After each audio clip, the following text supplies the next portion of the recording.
महाभारत 2024 के राजस्थान मोर्चे के लिए आज का दिन सियासत का सुपर मंगल वॉर के नाम रहा। आज मरुधरा के रण में प्रधानमंत्री नरेंद्र मोदी ने एंट्री ली और जनसभा कर कांग्रेस को जमकर निशाने पर लिया। अपनी उपलब्धियों को भी गिनाना वो नहीं भूले। दूसरी तरफ जोधपुर में कांग्रेस की एक रैली होती है INDIA गठबंधन के तहत, और वो भी आज सुर्खियों में रही है। लेकिन इन दोनों ही रैलियों को देखने के बाद कुछ सवाल जन्म लेते हैं, जिस पर हम बातचीत करेंगे।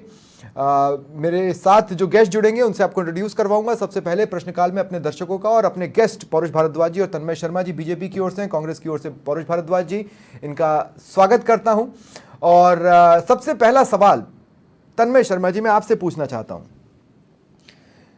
कांग्रेस के इस वार से प्रधानमंत्री नरेंद्र मोदी को आपत्ति है, जो राहुल गांधी ने कहा कि देश अगर बीजेपी जीतती है तो देश जल जाएगा। ये कोई धमकी नहीं है, ये उनका एजम्पशन है। क्या उस पर इतना तीखा वार जिस तरह से हुआ है वो जरूरी था? देखिए, राहुल गांधी जी जब भी कोई बयानबाजी करते हैं, मुझे लगता नहीं है वो सोच समझ करके किसी प्रकार की बात करते हैं। उन्होंने हमेशा ही कांग्रेस की एक विचारधारा ही है, राम मंदिर की बात करूं, अगर राम मंदिर का नाम लिया गया तो देश जल जाएगा। कैसे जल जाएगा? आप सभी ने प्रत्यक्ष रूप पे, हम सब ने राम मंदिर का निर्माण देखा। उल्टा मैं कहूंगा कि सभी जाति के लोगों ने मिल करके राम मंदिर के निर्माण में सहभागिता निभाई है। नहीं, लेकिन कांग्रेस के किस लीडर ने कहा था कि राम मंदिर बनेगा तो देश जल जाएगा? जैसे कि कांग्रेस में मेरे को जो पंक्तियां मुझे ध्यान है कि जिस किसी व्यक्ति विशेष ने कहा था कि अगर राम मंदिर का देश में नाम लिया जाएगा तो देश का कानून व्यवस्था, देश की कानून व्यवस्था खराब हो जाएगी, देश जल जाएगा। ये जो लाइन एक कांग्रेस ने ली हुई है, लगातार एक इस तरह का वातावरण, एक भय का वातावरण बनाने की देश के अंदर कि लोग साथ मिलजुल के न चले। कांग्रेस ने ही बंटवारे की बात हमेशा करी है। कांग्रेस ने ही लोगों के बीच में एक गैप बना करके रखा, जिससे कि लोगों का आपस में संवाद ना हो। और वही समस्या थी कि आज तक जो अच्छी चीजें जो भारत के अंदर अब हो रही है पिछले 10 वर्षों में माननीय प्रधानमंत्री जी के नेतृत्व में, वो कभी भी संभव नहीं हो पाई। लेकिन क्या जब कांग्रेस का राज था, जब UPA का शासन था या उससे पहले का राज था, तब देश जल रहा था?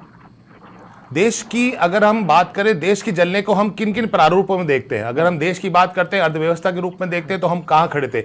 आज हम जिस तरह से अग्रसर हैं, माननीय प्रधानमंत्री जी ये चाह रहे हैं किसी भी प्रकार से देश इस बार से पूरे विश्व पटल पे प्रधानमंत्री विश्व की तीसरी अर्थव्यवस्था बने। मैं कांग्रेस की लगाई आंख बुझा रहा हूं। बिल्कुल, वो जिस तरह से चल रहे हैं, जिस तरह से देश को चला रहे हैं, जिस तरह से नेतृत्व कर रहे हैं, जहां जहां पे समस्या थी, मैं ऊपर भारत के शीर्ष से शुरू करता हूं।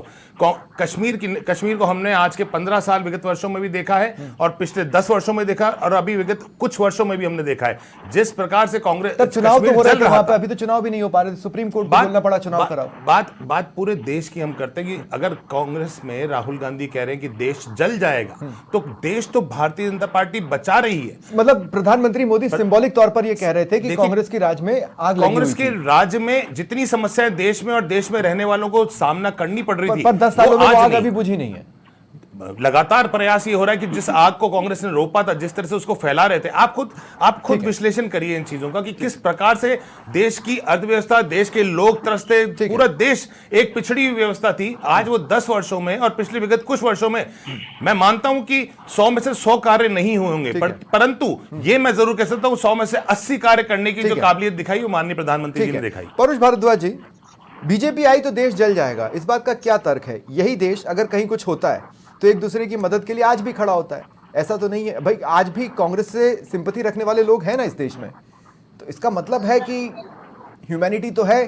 तो ये देश जल जाएगा, ये राहुल गांधी का एजम्पशन कहां से आया और कैसे आया? देखिए स्वप्निल जी, देश जलने वाली जो बात है, निश्चित तौर पे हम हमारे पार्टी के नेता का बचाव कोई अगल बगल में जाकर के नहीं करेंगे। निश्चित तौर पे मैं राहुल गांधी जी के इस बयान से सहमत हूं और ये सहमत होने का एक कारण है, पिछले 10 वर्ष में जब से मोदी सरकार आई, हम देखेंगे कि देश के जो मुख्य मुद्दे होने चाहिए थे और खास करके भारतीय जनता पार्टी 2014 में भारत की जनता से जिन जिन मुद्दों पे वादे करके सरकार में, चाहे वो 2 करोड़ रोजगार प्रतिवर्ष हो, चाहे वो 2022 तक हर साल पे छत हो, चाहे वो काला धन लाने की बात हो, चाहे वो किसानों की आय दुगनी करने की बात हो, चाहे वो पेट्रोल डीजल की कीमतों में अप्रत्याशित कमी की बात हो, चाहे वो मिडिल क्लास तक, अपर मिडिल क्लास तक को टैक्स से छूट देने की बात हो, इस प्रकार के जो तमाम वादे थे। देश जल जाएगा, ये बहुत बड़ा वाक्य होता है। मेरी थोड़ी बात पूरी हो जान दें स्वप्निल जी। तो मैं कह रहा हूं कि देखिए, जब आप अपने मुद्दों से हट करके, जब आप जो एक सेंसिटिव मुद्दे होते हैं जिनका कोई अर्थ नहीं होता, आप जब उनको छेड़ते हैं, देखिए इनके द्वारा किस प्रकार से दुष्प्रचार किया जा रहा है। धारा 370, आप इसे पूछिए कि क्या धारा 370 संविधान से डिलीट हो गई है? नहीं हुई है। उसमें सिर्फ आपने एक क्लॉज हटाया उसका, और धारा 370 में कांग्रेस सरकारों में भी कई प्रकार से परिवर्तन हुए। तो आपने पहली बात तो आप इस बात को जब कह रहे हैं कि धारा 370 हमने हटा दी, तो ये कहना है देश की जनता को गुमराह करना है, जबकि धारा 370 आज भी अस्तित्व में। आपने सिर्फ उसका जो क्लॉज था वो आपने हटाया। दूसरी बात मैं कहना चाहूंगा, धारा 370 हटाने के बाद में क्या फायदा हुआ? सोनम वांगचुक जी उस समय जो बड़े खुश हो रहे थे कि साहब ये लद्दाख के लिए बहुत बढ़िया काम हो गया, आज वो सोनम वांगचुक जी इस भाजपा सरकार के खिलाफ धरने पे बैठे हैं। और देखिए सबसे बड़ी बात, इनमें और हमारे में क्या फर्क है? जहां तक मुझे जानकारी है, वांगचुक जी अब शायद धरने से उठ चुके हैं।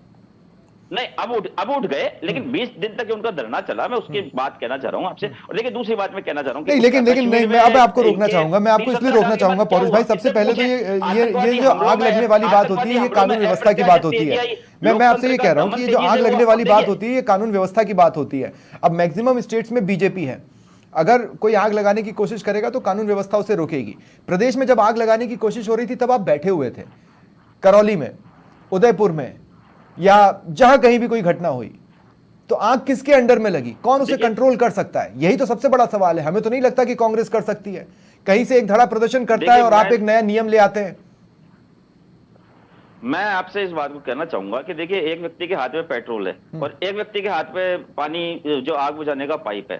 अब आग बुझाने का प्रयास तो निश्चित तौर पे हमारे द्वारा किया ही गया ना। अब सामने वाले पेट्रोल डालने वालों की हो सकता है तादाद ज्यादा हो, हम लोगों की मंशा तो बेसिकली जब आप ये कहते हैं, नहीं, 2 सेकंड, नहीं, पौरुष भाई, 2 सेकंड। जब किसी को आप मुआवजा देते हैं, जब आप किसी को मुआवजा देते हैं और वो मुआवजे की राशि बहुत बड़ी होती है, और बीजेपी कहती है कि आपने जिसको कम दिया उसको ज्यादा क्यों नहीं दिया, तो उसके पीछे फैक्ट्स होते हैं। लेकिन जब आप ये कहते हैं कि बीजेपी ने किसी को कम मुआवजा दिया, तो ये आग लगाने की श्रेणी में नहीं आता। बेसिकली तो वही आप कर रहे हैं। देखिए, मैं आपको धन्यवाद देना चाहूंगा कि आपने इतना अच्छा प्रश्न पूछा। जो देश की किसी राजनीतिक पार्टी का मुखिया यदि किसी विपक्षी पार्टी पे चुनाव के दौरान अगर कुछ झूठे सच्चे आरोप भी लगाता है तो समझ में आती है। परंतु देश के प्रधानमंत्री एक संवैधानिक पद पर बैठे व्यक्ति, आप देखिए पिछले विधानसभा चुनाव में माननीय प्रधानमंत्री जी ने किस प्रकार से हमारे ऊपर उलझुल आरोप लगाए और लोगों की धार्मिक भावनाएं भड़काने का काम किया। उन्होंने जयपुर के रामगंज के केस की तुलना उदयपुर से की, और उदयपुर के केस में स्वप्निल जी आपको खुद को पता है कि हमारी सरकार के द्वारा वहां पर भी 50 लाख रुपए दिए गए थे और 2 सरकारी नौकरियां दी गई थी। जबकि यहाँ पे रामगंज वाले केस की तुलना करते हैं, प्रधानमंत्री जी बोलते हैं कि वहां पे कन्हैयालाल का केस हो जाता है तो कांग्रेस की सरकार 5 लाख रुपए देती है, या रामगंज में केस हो जाता है 50 लाख रुपए देती है। प्रधानमंत्री जी, देश का प्रधानमंत्री सिर्फ एक राज्य को जीतने के लिए इतना बड़ा, ठीक है, आगे आपकी बात आ गई। मुझे लगता है मैं आऊंगा तन्मय जी, आगे आपके पास आऊंगा। श्याम सुंदर शर्मा जी भी मेरे साथ जुड़ चुके हैं। मैं श्याम जी आपका स्वागत कर रहा हूं समाचार प्लस पर। श्याम जी, आज मैं कह रहा हूं कि 2 रैलियां सुर्खियों में रही। पहली रैली तो नो डाउट प्रधानमंत्री नरेंद्र मोदी की, जो हिट होने के या किसी भी रैली के सफल होने के सारे जो मापदंड होते हैं उसको टिक करती है, उसको क्लिक करती है। और दूसरी रैली एक जोधपुर में हुई, जो आप ऐसा समझ लीजिए कि INDA गठबंधन की रैली रही, लेकिन वो अलग कारणों से सुर्खियों में रही। ये 2 रैलियां क्या आपस में किसी भी तरह का टक्कर उत्पन्न कर पाई आज के दिन में? देखिए सुप्रीम जी, जो राजनीति में चुनाव की चर्चा है वो हो रही है।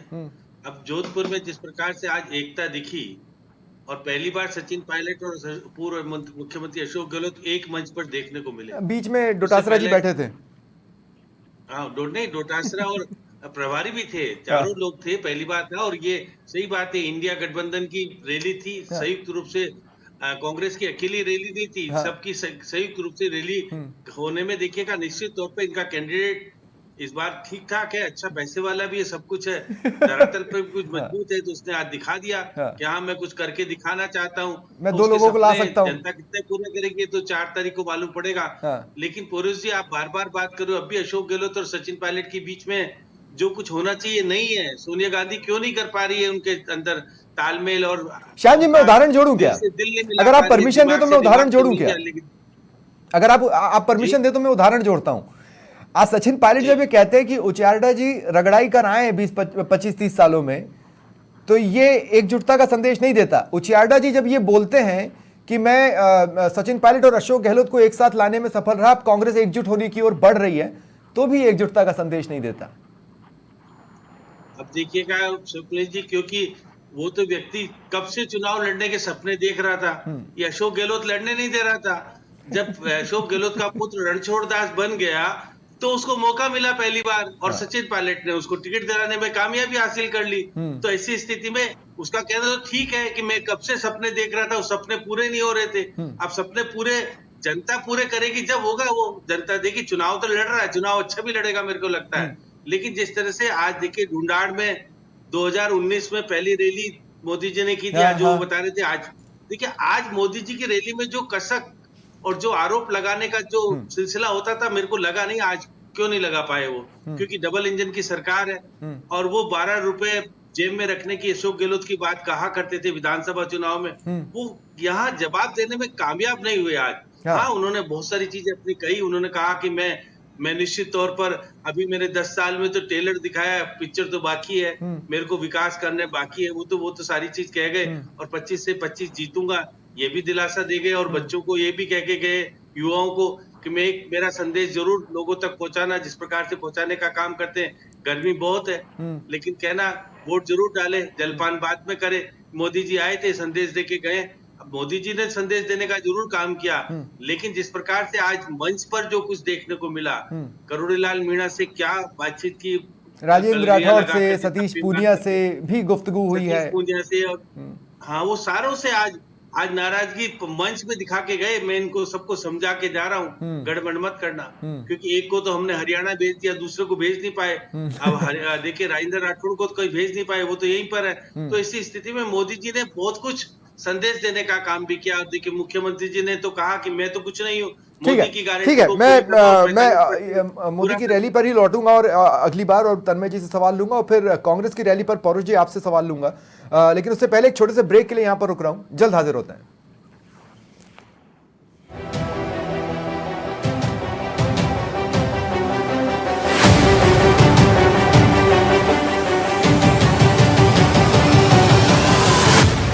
और सीधा तन्मय जी आपके पास आ रहा हूं इस सवाल के साथ कि प्रधानमंत्री नरेंद्र मोदी आज से 3-4 महीने पहले जब मरुधरा के रण में प्रचार के लिए आ रहे थे, उस वक्त जो अटैकिंग मोड था वो समझ में आता है, क्योंकि बीजेपी तब विपक्ष में थी। आज उनका अटैकिंग मोड नहीं था। नो डाउट एक बहुत अच्छी रैली रही, लेकिन जाहिर तौर पर क्योंकि अब सत्ता में वहाँ पर भी वो थे और यहाँ पर भी, लेकिन कुछ कोर इश्यूज जो मुझे लगते हैं अनटच्ड रह गए, जैसे महंगाई। उन्होंने बोला हम तीसरी अर्थव्यवस्था बनाएंगे, लेकिन तीसरी अर्थव्यवस्था क्या इतनी महंगी रहेगी आम लोगों के लिए, या इस टाइप के जो मुद्दे हैं, या बेरोजगारी वाला जो मुद्दा है, इन्हें उन्होंने टच नहीं किया। जबकि अब उन्हें अपने 10 साल का रिपोर्ट कार्ड भी देना चाहिए। देखिए माननीय प्रधानमंत्री जी जननायक हैं, जनता के नेता हैं, हर व्यक्ति से जुड़ने का प्रयास करते हैं, हर व्यक्ति की कष्ट और समस्या को समझने का प्रयास करते हैं। जिस प्रकार पिछले 10 वर्षों में माननीय प्रधानमंत्री जी के नेतृत्व में आप देखिए 85 लाख किसानों को उनके खातों के अंदर जो किसान सम्मान निधि का पैसा मिला है, वो आज तक किसी किसान ने अपने जीवन में नहीं सोचा था। मैं हर तरह की बात करता हूं, अगर हम बात कर रहे हैं, किसान सम्मान निधि कोई इतनी बड़ी राशि नहीं है कि हाँ, किसान परंतु कुछ तो बल्ले बल्ले करने लगे। परंतु अब मैं महिलाओं की बात करता हूं, आज महिलाओं के लिए जो भी प्रयास माननीय प्रधानमंत्री जी ने किए, वो कोई भी पूर्ववर्ती सरकारों ने नहीं किए थे। चाहे वो चूल्हा हो, चाहे वो शौचालय हो, चाहे वो पक्के आवास हो, वो सब संबंधित थे महिलाओं के विकास के। मेरा आपसे पॉइंट क्या है, निर्मल भारत, जब अगर वो जो 450 रुपए में जो सिलेंडर उज्ज्वला योजना के तहत महिलाएं उठा पा रही हैं, या बीपीएल परिवार की महिलाएं उठा पा रही हैं, क्या देश की तमाम महिलाओं को ये अधिकार नहीं है कि उन्हें भी 450 में सिलेंडर मिले? देखिए हम जिस प्रकार मोदी जी समझते हैं कि जो तबका है, जो निचला तबका है, जो उठ नहीं पाया, जिसके पास आज वो आर्थिक व्यवस्था नहीं है कि वो 700, 800, 900 रुपए वाला सिलेंडर, लेकिन मोदी जी आज फ्री बिजली की बात करके गए। फ्री बिजली की बात तब होगी जब हमारा प्रोडक्शन इस तरह का बढ़ेगा, और हम एक पर्टिकुलर जो लोग हैं, एक लेवल है जिनकी जो आय है, उसको देखते हुए मोदी जी जरूर कुछ ना कुछ ऐसा विचार दिमाग में लेके आए हैं। मेरा सवाल समझिए, मैं आपसे ये कह रहा हूँ, नो डाउट ये आपका विवेक है और ये आप पॉलिटिकली अपना हथियार चुनने का सभी को हक होता है। मैं ये कह रहा हूँ कि मोदी जी आज भी कांग्रेस राज को कोसें, इससे कोई अंतर मुझे नहीं पड़ता, लेकिन मैं ये कह रहा हूं कि अब 10 सालों के बाद उन्हें भी सवालों के एंड पर होना चाहिए, है ना। इसलिए मैं आपसे पूछ रहा हूं कि क्या तीसरे टर्म में महंगाई से राहत, रोजगार जैसी बातें हमें सुनने को मिलेंगी? 100% आपको सुनने को ही नहीं, देखने को भी मिलेगी। अभी आपने राज्य में देखा, जैसे ही ये सरकार आई है, अगर इसे डबल इंजन की सरकार कहें तो ये फुल गियर में चल रही है। जिस प्रकार से आप देख रहे हैं नहीं, पर विकास इसी डबल की एक इंजन की रूपरेखा हवा तो तैयार हो गजेंद्र रही सिंह शेखावत ने पेट्रोल डीजल के नहीं, दामों को कम पर किया गया। इसी डबल इंजन की सरकार की हवा तो गजेंद्र सिंह शेखावत ने हालिया एक बयान में निकाली, जब उन्होंने कहा कि नहीं 2018 तक तो डबल इंजन था, लेकिन तब तक मेरी रीच जयपुर तक नहीं थी। देखिए गजेंद्र सिंह शेखावत क्या कह रहे हैं क्या ना कह रहे हैं, मेरा उससे कुछ ताल्लुक नहीं, लेकिन मैं आपको प्रत्यक्ष तौर पे ये बता देता हूं कि जिस दिन से भजनलाल सरकार ने अपनी जगह संभाली इस प्रदेश के अंदर, उसी पहले दिन से वो हर प्रकार की समस्याओं का निवारण करने में लग गए। उन्होंने आते आते देखा ये कि पेट्रोल डीजल का भी था, तो भी उन्होंने जनता को राहत देने का प्रयास किया। ठीक है पौरुष भाई, अब मैं आपके पास आ रहा हूं, मैं आपकी रैली पर बात करूंगा। मेरे को जो सवाल बीजेपी से पूछने थे मैंने पूछे, अब मेरा आपकी रैली को लेकर सवाल है। मेरा आपकी रैली को लेकर यह सवाल है कि आज की रैली से कहीं यह नहीं लगा कि आप बीजेपी से टक्कर ले पाए। विश्वास मानिए, मैं न्यूट्रल होकर इस बात को कह रहा हूं। उसका रीजन यह रहा कि मंच का इस्तेमाल करना आपके लीडर्स को आता ही नहीं है। देखिए स्वप्निल जी, मैं इस बात को कहना चाहूंगा कि यदि आप प्रधानमंत्री जी की रैली की तुलना यदि आप हमारी रैली से करना चाहें तो निश्चित तौर पे वे देश के प्रधानमंत्री हैं, उनके साथ एक पूरा सेंट्रल लेवल का सिस्टम है, स्टेट में उनकी सरकार है, एक बहुत बड़ा सिस्टम उनके साथ है, तो निश्चित तौर पे उस रैली को एक बड़ी तादाद में सफल होना ही था। और देखिए भारत की लोकतंत्र में हम देखें तो हमने अब से पहले बहुत बड़ी बड़ी रैलियां, चाहे वो हमारे समर्थन में भी हुई जब हम लोग सरकार में रहे और हमारे खिलाफ भी हुई, हमने बहुत से ऐसे मंजर देखे हैं। और रैलियां जो होती है वो वोट कन्वर्ट करने की कोई गारंटी नहीं होती है। देखिए दूसरी बात मैं आपसे कहना चाहूंगा कि अभी श्याम सुंदर जी भाई साहब कह रहे थे कि भाई वहां पे हमारे कुछ मतभेद दिखे, तो मुझे लगता है कि कोई मतभेद वाली चीज, अब खैर आप लोग बड़े लोग हैं, विद्वान लोग हैं, पत्रकार लोग हैं, आप लोग निकाल लेते हैं कोई ना कोई कमी। हमने कुछ नहीं निकाला सर, नहीं पौरुष भाई प्लीज, हमने नहीं निकाला, हमने कुछ नहीं निकाला। एक बात बताइए ना, अगर सचिन पायलट रगड़ाई शब्द का इस्तेमाल कर रहे हैं तो वो क्या है? देखिए मैं इस बात को कहना चाहूंगा कि कई चीजें ऐसी होती है कि हमें उसके जो भाव होते हैं उसको पढ़ना आवश्यक है। देखिए अशोक गहलोत चूंकि सचिन पायलट जी के एक गार्जियन की तरह एक बड़े हैं, उनके पिताजी के मित्र रहे हैं, उनके पिता तुल्य हैं, तो निश्चित तौर पे अगर अशोक गहलोत जी ने उनके लिए कोई कभी उनको कोई सलाह दी तो वो उसको वो कोट करना चाह रहे थे कि साहब आपने इस बात को कहा था कि भाई जिसकी रगड़ाई होती है ऐसे व्यक्ति को आगे बढ़ना चाहिए, तो निश्चित तौर पर हम ऐसे व्यक्ति को आपके मार्गदर्शन में टिकट लेकर के आए, तो उस चीज क्या बात है पौरुष भाई, क्या बात है। लेकिन जब उचियार्डा जी बोल गए, लेकिन जब उचियार्डा जी ये बोल गए कि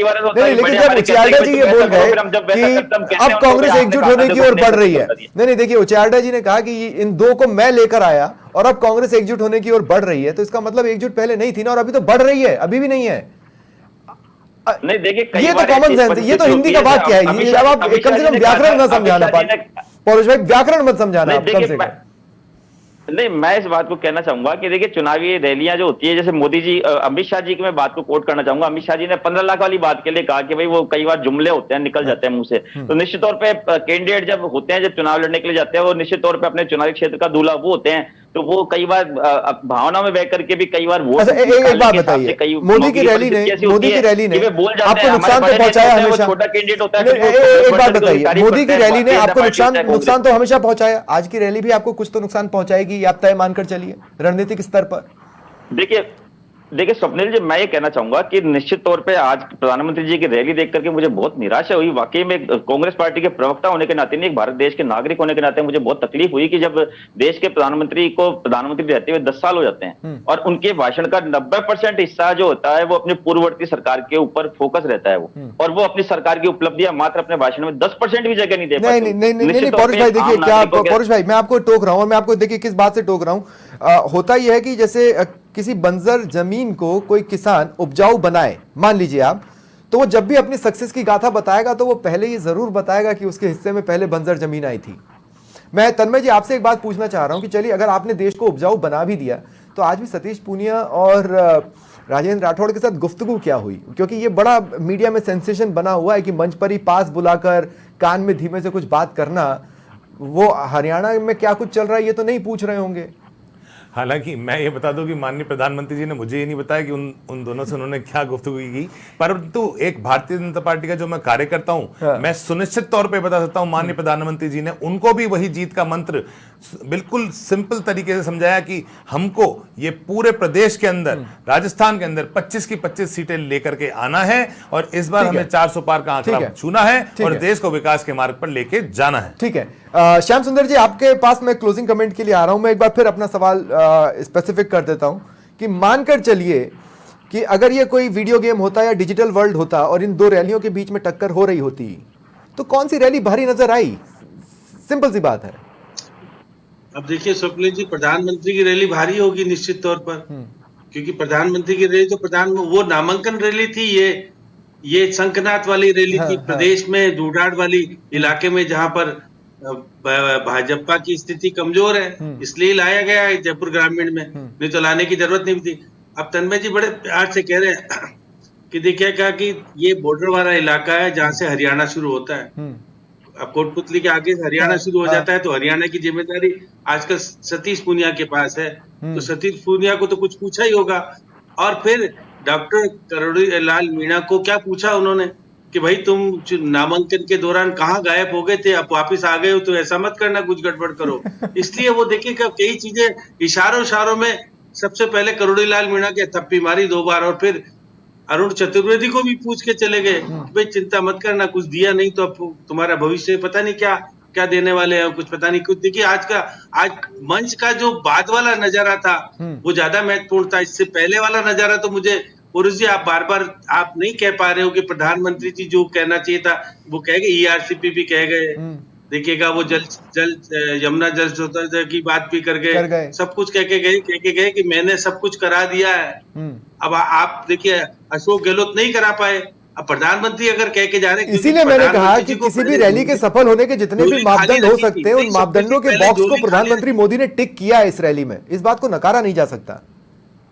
स्वप्निल जी झोली खाली रखी थी बीजेपी की, इसलिए पूरी राजस्थान पूरा का पूरा खाली रहा, इसलिए उन्होंने कहा कि हमने उस वक्त कुछ नहीं करा, अब हमारी झोली बड़ी है तो हमने झोली भरी है तो कुछ दे भी दिया है। तो ऐसी स्थिति में देखिए निश्चित तौर पर धौलपुर में तो अब पुरुष जी की पार्टी की स्थिति ठीक हो सकती है।